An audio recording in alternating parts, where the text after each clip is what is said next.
Hi guys, it's been a while. It's been a while!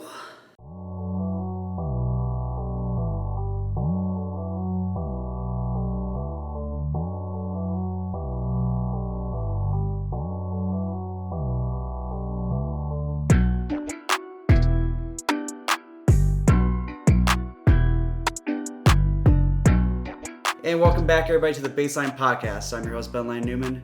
Now guys, about 2 months ago, I jumped onto the Rutkowski podcast network and was able to talk about my podcast experience and just kind of how I got to where I got. And now the Rutkowski podcast network is coming to the BaseLINE podcast as we bring on Justin Rutkowski. Sorry, your name is so hard to pronounce. Hey, it'll come to you eventually. It takes most people a few times, but you'll get it. I believe in you. Thank you. Well, please welcome my special guest, Justin Rutkowski. Justin, how you doing today? I'm doing great, man. It's awesome to be on your show, and this all came together in like 24 hours. So good. I'm glad you thought of me, and I'm excited to be here. Yeah, absolutely.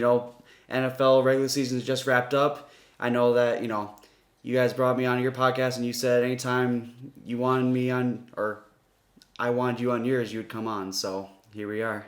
Absolutely. Let's do it. Let's do it. So to start things off, since we are from Michigan, and I know your co-host Tyler wasn't able to make it tonight, but I know he was at the game last night. But the Detroit Lions completed their historic second half of the season on a high note, beating the Packers in Lambeau on Sunday night to knock Green Bay out of the playoffs.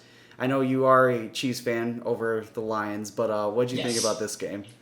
It was bittersweet, I'll say it that way, because I've actually really grown to like this team this year. I'll start this, and this will be fun. I'll have you put this in the description, but it's an episode that we did.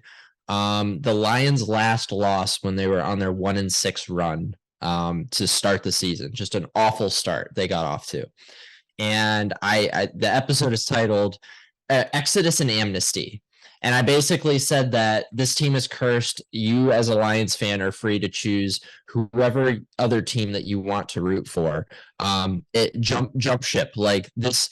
I actually thought this was going to work. It's not working. They're going to fire Dan Campbell, although I don't think they should. And this merry-go-round of misery is just going to continue ad infinitum. So. But what happened is that that same week that I'm giving this rant that it's time to jump ship, the owner came out publicly and supported Dan Campbell by saying, "Hey, he's our guy." Brad Holmes, the GM, we're moving forward with these guys, and they're going to be the backbone of this franchise. And from then on out, they went 8-2. Played really good football. We're one of the hottest teams in the league. And I'm just so impressed watching them play last night, playing the Packers. The Lions had nothing to play for. The Packers had everything to play for. And the Lions came out and opened up a can of whoop ass and sent the Packers home packing, no pun intended. So I was, as a Lions fan, or kind of a distant Lions fan, or fan by proxy, however you want to say it, it was bittersweet to watch them win that game, knowing that was it was bowl game form, basically. It was like, yeah, you won your last game of the season and you're done. And it was not a championship. Didn't even make the playoffs. But as an NFL fan, I was actually really disappointed. And here's why, is because of the three teams going into Sunday, they're one of three teams that were going to represent the NFC 7 seed. The Packers, the Lions, or the Seahawks. And the Seahawks, in order to get in, they needed to win their game, and they needed the Lions to win their game. All Green Bay had to do is win in their end, and the Lions needed the Rams to win and themselves to win in order to get in. And it's disappointing to me as a sports fan that of those three teams, the Seahawks got in, because the Lions of those three teams are the best team, in my opinion, and I don't think it's really close. Because yeah, it was a 4-point game, but the Lions kneeled on the doorstep to end that game, and at the end of the game, they wore the Packers down. They beat them into the dirt, and the Lions were the better team. And as it stands today, the Packers are a better team than the Seahawks, in my opinion. And the Seahawks got hot earlier in the year, but they kind of backed into the playoffs. Their last 7 games, I think they're 2-5. Maybe their last 8, they're 3-6, something like that. And as an NFL fan, I know that the Lions would give the 49ers a better match next week, and the Packers would have given the 49ers, but the Seahawks are going to lose 42-3, and it's not going to be competitive football. So as a football fan, I'm disappointed that it wasn't the Lions or the Packers representing. But yeah, to kick it back to you, I'm excited about this weekend, and I'm excited about the Lions next season as well. Yeah, absolutely. I mean, as someone that has grown up in Michigan his entire life, obviously we have a history of the Lions just being terrible, and this is the first time since I can remember that I've honestly been excited and actually really looking forward to the future of Lions football. So it's great. But now that the playoffs are set in stone, and we'll touch on that in a second, obviously, but I do want to talk about the season as a whole. As a very active viewer of the NFL like you are, how would you describe the season this year, and who were some of the teams, I guess, surprised you the most? That's a great question. I think this is one of my favorite NFL seasons in recent memory. I think it's the first season in what seems like a lifetime where we are like officially back to normal. The C word COVID it's not a thing. So there's the last 2 seasons, it seemed like 2 years ago there were no fans in the stadium, and in the last year kind of there was still some protocols being followed. We got back to football, and I was really happy to see that. And I really enjoyed some of the parity that took place in the NFL this year. There are some teams that were bad that we knew were going to be bad. There are some teams that were good, like the Chiefs, that we knew they were going to be good. And there were some teams that we thought were going to be really good and ended up being really bad, like the Colts and the Raiders. And there were some teams that we thought were going to be really bad that ended up being pretty good, like the Dolphins and the Jaguars, both playoff teams. And that's why I love this league. There's no other league where there's as much parity from start to finish as there is in this league.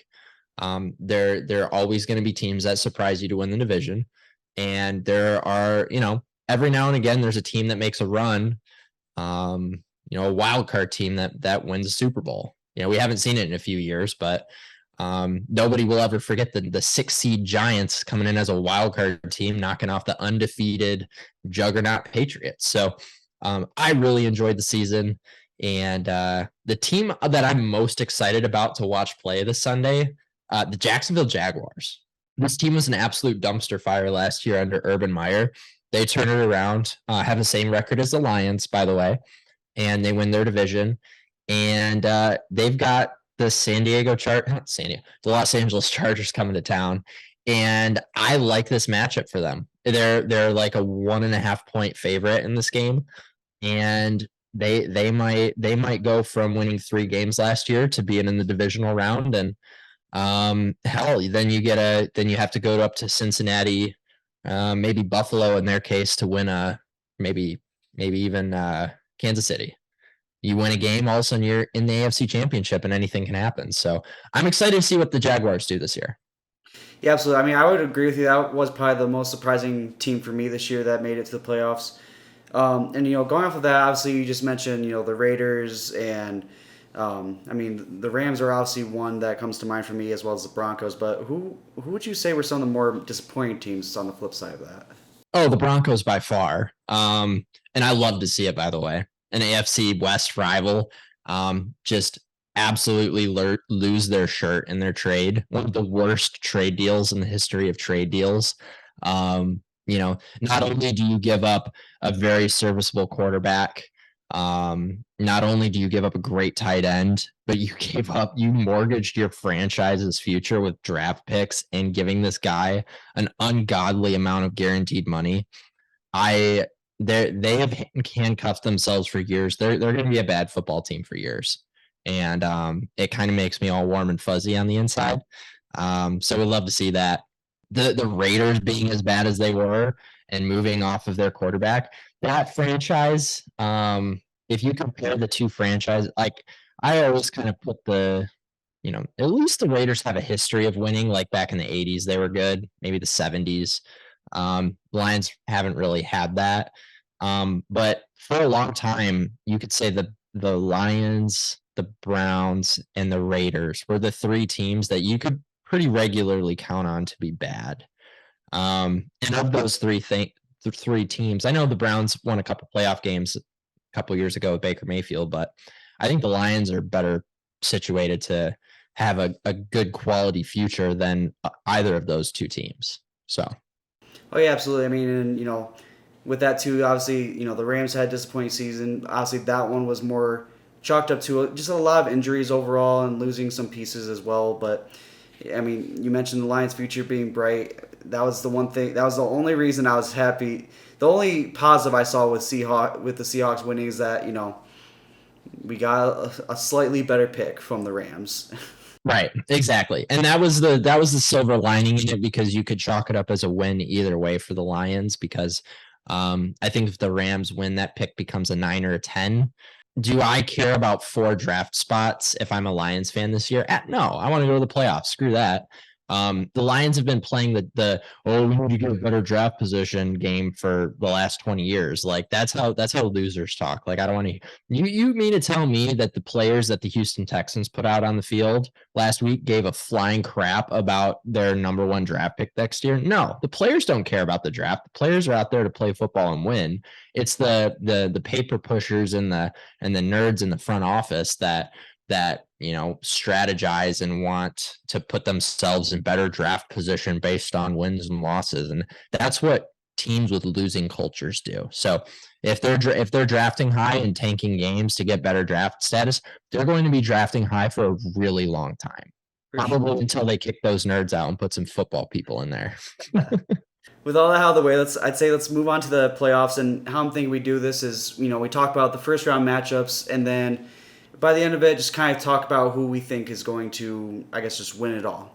Unfortunately, the Bills are getting probably the most attention recently.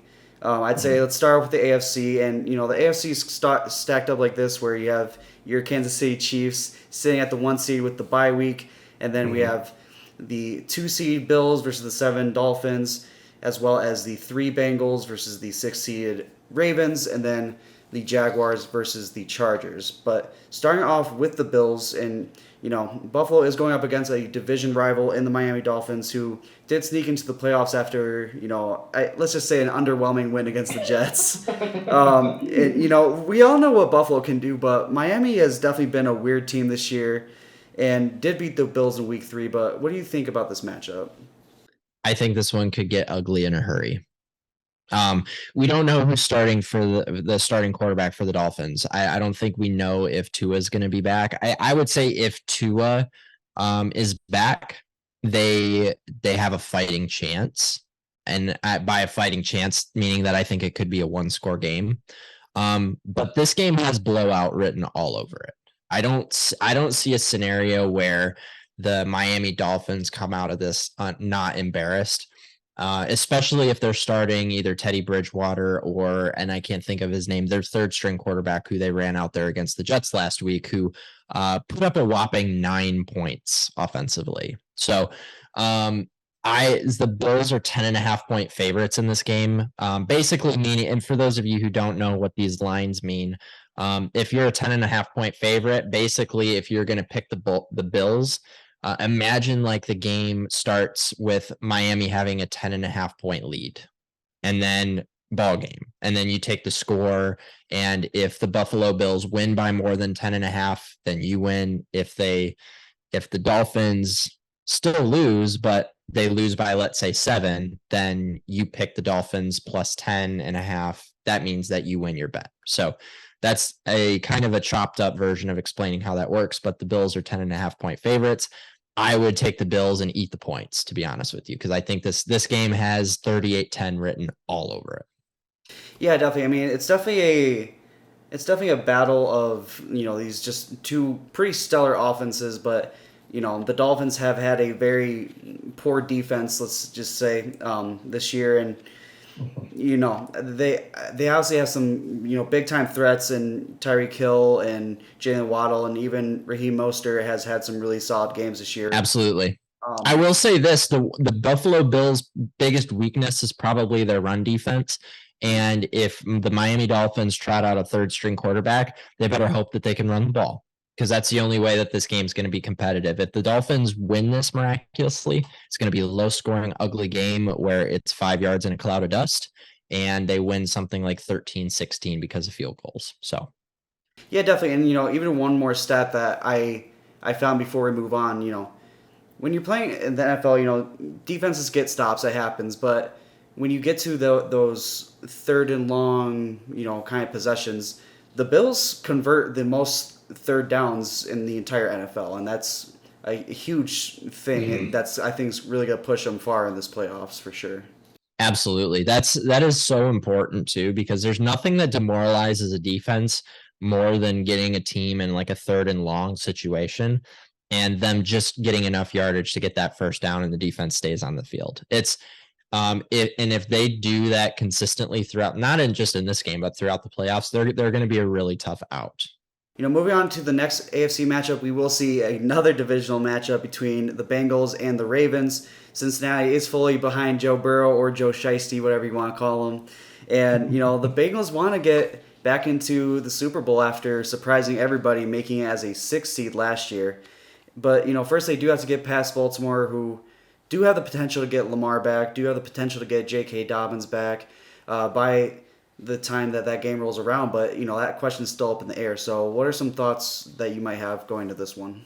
Again, this is another one that's tricky, because are you picking a Ravens team with a former MVP quarterback, or are you picking are you picking a quarterback that was wearing street clothes a month ago?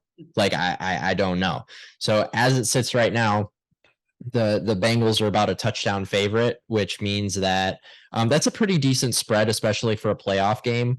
But the Bengals have just been so hot right now, and they haven't played a bad football game since probably October. And in my opinion, they're the only team that I, as a Chiefs fan, don't really want to see on the AFC side. I think we match up pretty well against the Buffalo Bills.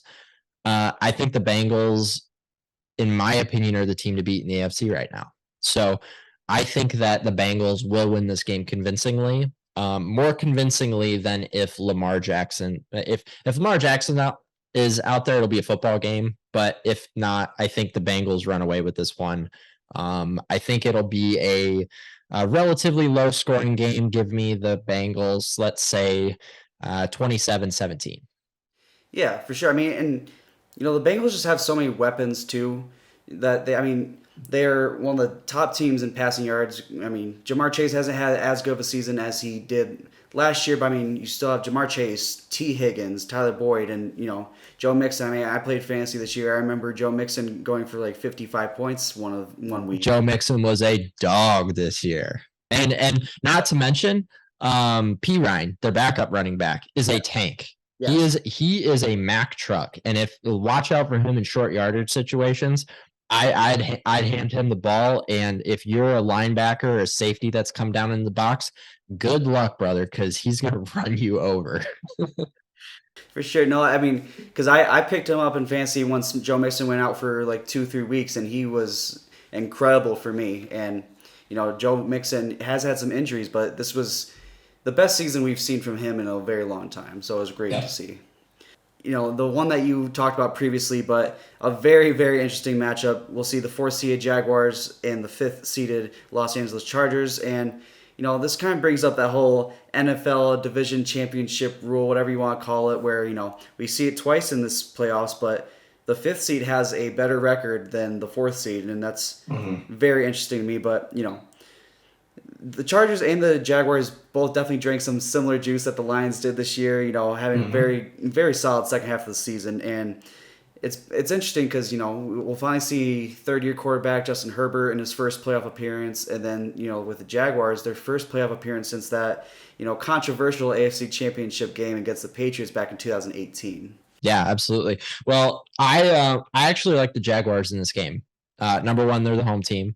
Number two, I think that the Chargers are a bit fraudulent.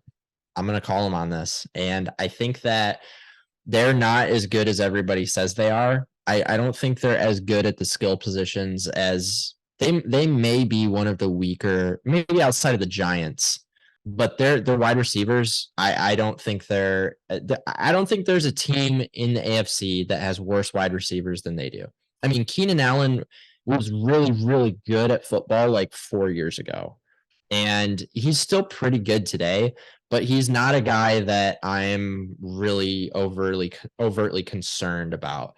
It's not Mike Thomas. Mike Williams. Mike Williams, thank you.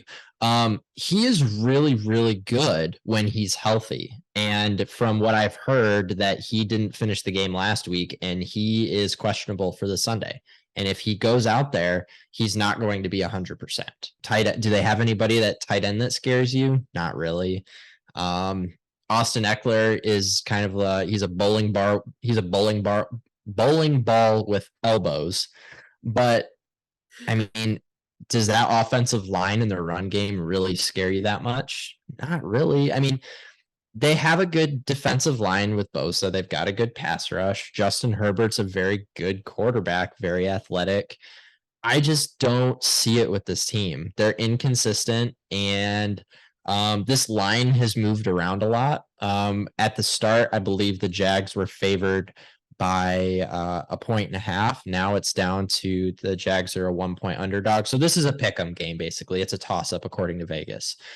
So I like the Jaguars coming in with momentum playing a home game. Not only that, but you also have to factor in, and this isn't as big of a deal because it's a night game, but that Los Angeles to Jacksonville flight, it's a long flight. I'm going to roll with the home team here and the underdog, the Jacksonville Jaguars. Yeah, for sure. And when you look at the stats too, I mean, the Jaguars have a pretty decent defense. I mean, they were sixth in takeaways this season with 14 interceptions, 13 fumbles recovered, and the Chargers are seventh in giving away the ball. I know Justin Herbert had 10 interceptions on the year. I'm pretty sure the running backs had 9 fumbles this year. They play sloppy football, and on top of that, they don't have great run defense. It could be a very solid day for Travis Etienne, the rookie running back for the Jags, for sure. 100%. And just a little side note, these two teams have played. They played in week 3, and Jacksonville went up to SoFi Stadium in Los Angeles and opened up a can of whoop ass and beat the Chargers 38-10. So do I hold a lot of stock in what happens in week 3 matchups? No, not really. I think this is going to be a good football game, though. I think the Jacksonville Jaguars top to bottom are more talented, and I think they're going to come away with a win here. Give me the Jags by a field goal. Let's call it 27-24. After that, moving on to the NFC, this is how the bracket breaks down. You have the Philadelphia Eagles sitting at the 1 seed with the bye. You have 2 seed 49ers versus the 7 seed Seahawks, the 3rd seed Vikings versus the 6 seed Giants, and then the 4th seed Buccaneers versus the 5th seed Dallas Cowboys. Starting off with the first matchup we mentioned, you have the 2 seed San Francisco 49ers versus the Seattle Seahawks. Just snuck in because the Lions won. But, both teams were somewhat of a surprise this season, to me at least. I mean, I know the 49ers did make it to the NFC Championship last year, as the 6th seed. But it's been really impressive to see this growth that they've had, especially with, having their 3rd string quarterback in now. But obviously they did pick up Christian McCaffrey at the trade deadline. And on the flip side of that, after this Russell Wilson trade, everybody thought that the Broncos and the Seahawks would have just completely opposite records at this point in the season. But it's come to show that the Seahawks definitely won that trade by far. But what are overall your impressions about this game? I know you mentioned a little bit earlier, but... Yeah, and to talk about, I'll briefly circle back to my conversation from earlier. I don't like this matchup for anybody right here. I think the Packers would have made this more interesting. The Lions would have made this a lot more interesting. The Seahawks coming into town. Now, Geno Smith is a cool story. Dude's been in the league 10 plus years. He got drafted by the Jets, I believe, early. I think so. And was labeled by most a complete and total bust. And kind of just circled through the league as a backup. He'd pop up every now and again when a team got in a pinch and they needed a spot starter or something like that. But by all means, he appeared to be washed. And I think there was going to be a quarterback competition coming into this year with him and Drew Lock, who they acquired in the Russell Wilson trade. And I mean, it was a toss up. And when Geno Smith came out and won the job, it was, oh, okay, it's a cool story. Geno's going to have his, one last hurrah. And on my show, by the way, when we did our preseason picks, I actually picked the Seahawks to have the number one overall draft pick in this draft. I thought they were going to be the worst team in the league. So to see them come out and have the type of season that they're having is remarkable. And I think it makes Pete Carroll and the Seahawks organization look really, really good. And it makes Russell Wilson and his camp look really, really bad. So having said that, the 49ers are going to embarrass the Seahawks. The only thing that concerns me about the 49ers is their rookie quarterback, who is the last pick in the draft last year. But the dude's playing out of his mind. Like, he hasn't lost a game since he took over. Is this guy the next? You know, it's all the time. Oh, this guy's the next Tom Brady. This guy's the next Michael Jordan. I don't see a storyline that lines up more similarly to Tom Brady than this Brock Purdy guy does. He went to Iowa State not because he couldn't go to a bigger school. He was just kind of a simple guy and wanted to play 4 years and is kind of under the radar. I don't know a ton about his story, but the fact that there's a lot of grizzled veterans on that 49ers team. And after his first start, there was some stuff leaking out of that locker room. Like, this guy's no nonsense. Like, this guy, like, he'll go, like, he's in the locker room and he's like motherfucking these like 10-year veterans on the defensive line, just saying, hey, like, this isn't good enough. Like, he's got that attitude and that moxie that you want your starting quarterback. And they instantly fell in love with this guy. It's such a cool moment to see him growing up a Tom Brady fan, to have Tom Brady come into his stadium, to have Brock Purdy's parents in the audience, and Brock Purdy and the 49ers are absolutely destroying the Buccaneers and the crowd's chanting Purdy, and you see his parents just up in the stands, like, all emotional, because this is a surreal experience. Like, a year ago, he was a quarterback at Iowa State, a Big 12 school. That do you know what city Iowa State is in? I think Cedar Rapids, but I could be wrong. You know more than most. You're in that area, so I guess My cousin went to Iowa, so I kind of know the all right. area. But Okay. Everybody else listening to the show didn't know where the hell that was. So having said that, the 49ers are going to win this game by a lot. It's not going to be close. And it's disappointing as a fan to see two better teams watching from home this weekend. But yeah, give me the 49ers. yeah, absolutely. I mean, not to mention too, besides, your Chiefs, the 49ers are the only other team to have a perfect division record. So, going into another divisional game, I don't see them losing this one. They allow the fewest points in the NFL. They're sixth in points per game as well. I mean, they are an amazing team on both sides of the field.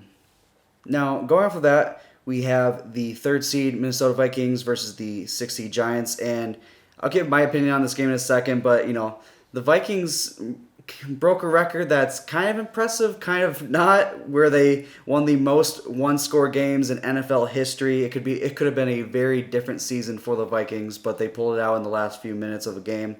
While the Giants, on the other side, are a surprise team as well, with New York finally seeing a fully healthy season from Saquon Barkley. So what do we think about this matchup? I'm going to give you an interesting statistic here. Of all 14 playoff teams, the Vikings are the only team with a negative point differential. Mm-hmm. It's bizarre. They're 13-4, Mm-hmm. and they have a negative point differential. I don't trust this team. They have had some amazing moments this year. That game up in Buffalo that they found a way to win is unbelievable. One of the best regular season games of the year. They have a very talented offense with Justin Jefferson, who's going to win Offensive Player of the Year award.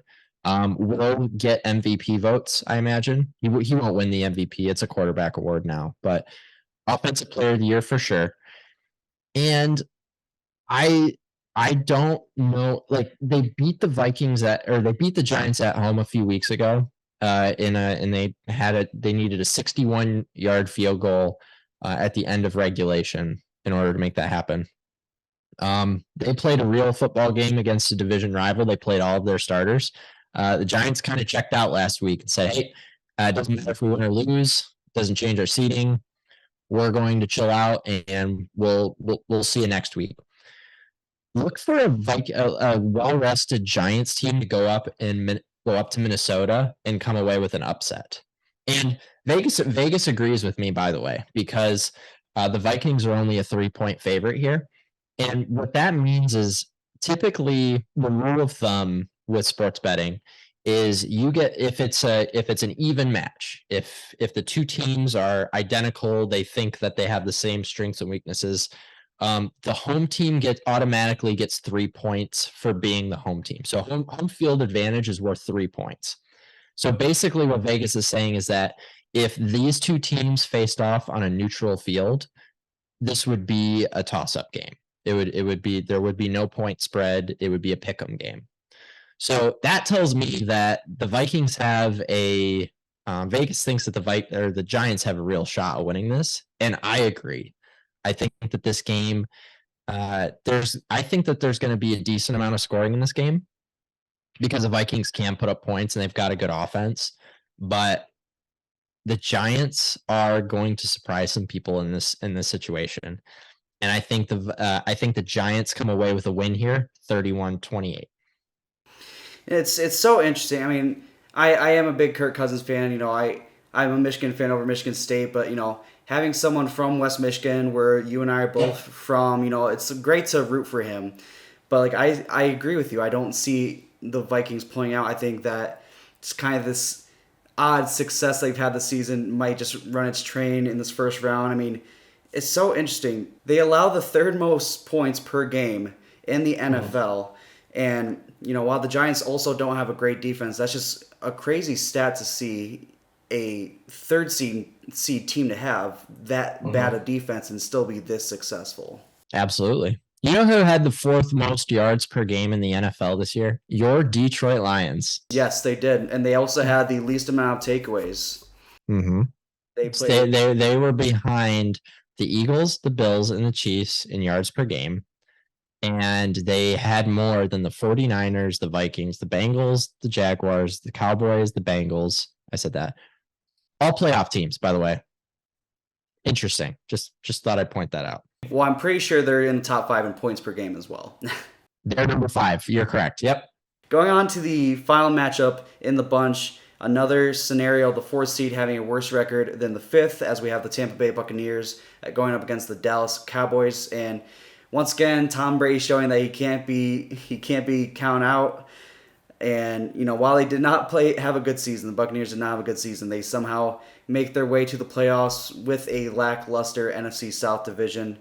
And with Dallas, their season really looked over from the get-go as as Dak Prescott broke his thumb in the very first game of the season, which put him out until week 7. However, during that stretch, they only lost one game in that 5-game stretch against the Eagles, who, we all know have had such a great season this year. This game, of all 6 games that are going to be happening this week, I have no earthly idea how this game is going to go. As somebody who's watched both of these teams multiple times this year, I don't know what team we're going to get with Dallas. Dallas had stuff to play for on Sunday, and they absolutely laid an egg against a pretty bad Commanders team. I don't know I don't know who we're going to see. Are we going to see the Tom Brady of old, or are we going to see the Tom Brady that lost 35-0 against the 49ers a month ago? We could either have an amazing football game here, or we could have an absolute dud. So there's like a 12-10 game or something like that, or either one of these teams could score 45 points. Like, I just genuinely don't know how this game is going to go. Right now, Dallas is a 3-point favorite, so Vegas thinks that Dallas is the better team here. I don't know. I don't have the balls to bet against Tom Brady in the playoffs. I just don't. I mean, the dude's been doing it for so long, and he has such a storied history and so much experience. I, I, I genuinely don't. If I told you that I had a strong opinion on this game, I'd be lying. I'm looking forward to watching it because it's super interesting, but I don't trust either of these teams. So it's very, I think they're very similar in how they play. They've got some really good wide receivers. They've got a good running back, a serviceable quarterback, because Tom Brady's not in his prime. And Dak Prescott has thrown an interception in like 8 straight games. Give me the Bucks in a close one, because I just can't bet against Tom Brady. Bucks win this 31-30, but it's a toss up, man. For sure. I mean, even just reading about the stats on it too.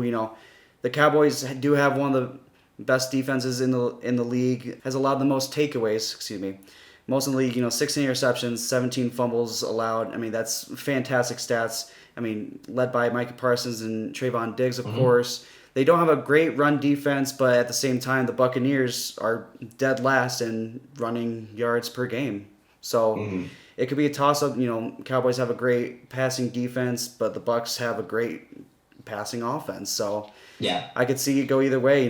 But I think I'm also gonna take the Bucks just because we've seen how Tom Brady does in the playoffs, and I don't think that he's going to be any different. Yeah, it's a bizarre one, man. I wish I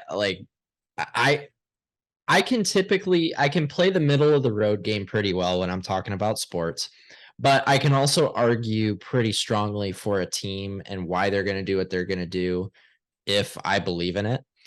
I've got nothing. Like, I'm trying to be like first take here and just have like a strong out of the box opinion on this. I just don't. It's gonna. I'll say this. It's probably going to be an entertaining game. I have no. I got nothing. With that being the last matchup, before we sign it off, the playoffs are set to start this weekend, and in 5 short weeks, we will crown a brand new NFL champion. So, to wrap things up, who are your picks for the Super Bowl, and who do you think will win it all? That's a great question. I'm gonna take. Well, let's talk about who's gonna come out of each side. So, right now on the AFC side, like I said before, the Bengals are a problem. And I think the Bengals come out of the AFC side. As a diehard Chiefs fan, I just think that if the Chiefs and the Bengals see each other in the AFC Championship, which it's very likely they may, I don't see a situation where Kansas City does not have the defensive firepower to stop what the Bills or what the Bengals can do. That's my opinion. Now, you could also make an argument that because there's the big 3, right? There's the Chiefs, the Bengals, and the Bills. You also make an argument that the Bills are the team of destiny because of what happened to their teammate Damar Hamlin, who, as it stands right now, has been discharged from the hospital today, which is amazing news. And it was cool to see like all the love and support that came in, not just from the NFL community, but just the sports community as a whole and the entire country. I mean, it really is an incredible story. It's amazing what those first responders were able to do given the circumstances, and 9 minutes of CPR and hitting them with the AED is just, it's remarkable that the not only is the guy alive, which is amazing to begin with, but the fact that from all indicate he'll probably never play football again, but by all indications he's going to lead a relatively normal life after having an injury like that. It's remarkable. So that's my little tangent on that topic. But a lot of people are, and I can see where they're coming from, is like, hey, in a from the ashes of tragedy can come a great victory. And is this Bills team going to be so locked in and focused that they're unstoppable and they go all the way? Very possible. I'm not discounting that. It's going to be one of those three teams, and right now, all things being considered, I like the Bengals. On the other side, the NFC, there are a lot of question marks. There are a lot. I don't think there's not a runaway favorite. Yeah, the Eagles had a great season, but they're pretty beat up right now. And are we going to get Jalen Hurts back at 100%? They've been able to rest him pretty well the last few weeks. It's possible that Philly goes all the way. They're the number 1 seed. They've got another week to heal. That could happen. Could you also make an argument that the 49ers are the team to beat? 100%. If I had to pick right now, I think the 49ers come out of the NFC, barring a colossal meltdown from their rookie quarterback that, has played well but doesn't know his ass from a hole in the ground. So right now I like the 49ers. I think they're clicking on all cylinders. So I see a Bengals 49ers Super Bowl, a rematch of a classic Super Bowl game with Joe Montana and gosh, what was the quarterback's name? Boomer Esiason. It was Super Bowl 23, and it was played in 1989. The San Francisco 49ers and Joe Montana beat the Cincinnati Bengals, and Boomer Esiason. I was right. Okay, so 1989, the Bengals and the 49ers met in the Super Bowl. Very easily could see those two teams matching up again. Those two teams match up. I like the Bengals. Joe Burrow is on a revenge tour. Made it last year, didn't quite make it, or didn't quite win the game. They're going to make the Super Bowl again, and they're going to win it. From my side, I mean, I agree with you on the NFC side. I do think that the 49ers are just this really sneaky team that always do well when people don't expect them. I mean, this would be their 3rd Super Bowl in the last decade, maybe a few years plus, when they went against the Ravens.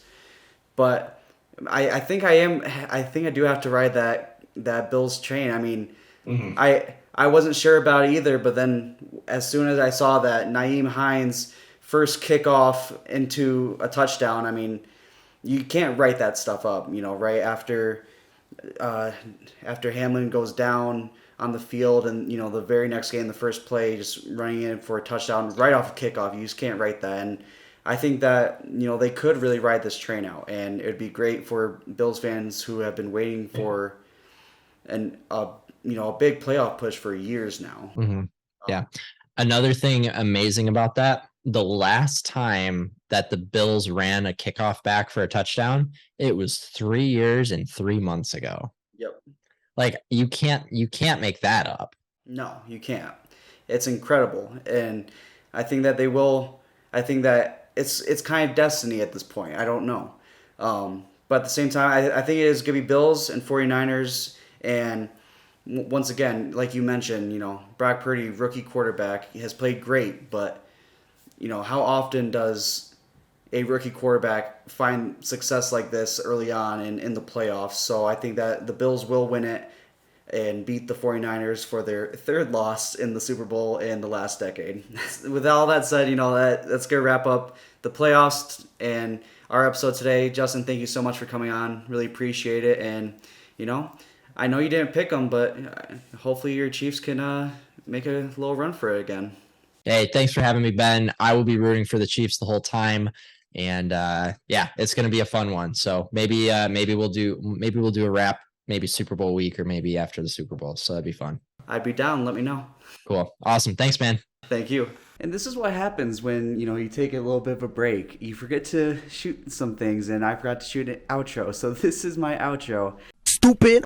Thank you guys so much for watching this episode of the BaseLINE podcast.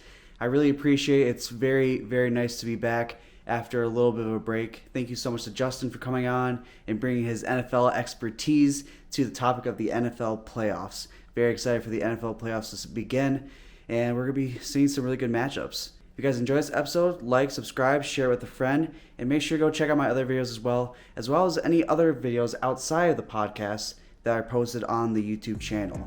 As well as this, thank you so much, as always, to Hidden Harmony for bringing in some great music to this podcast. And with all that being said, guys, thank you again so much for tuning into this episode of the BaseLINE podcast. I'm your host, BaseLINE Newman, and we'll catch you guys next time.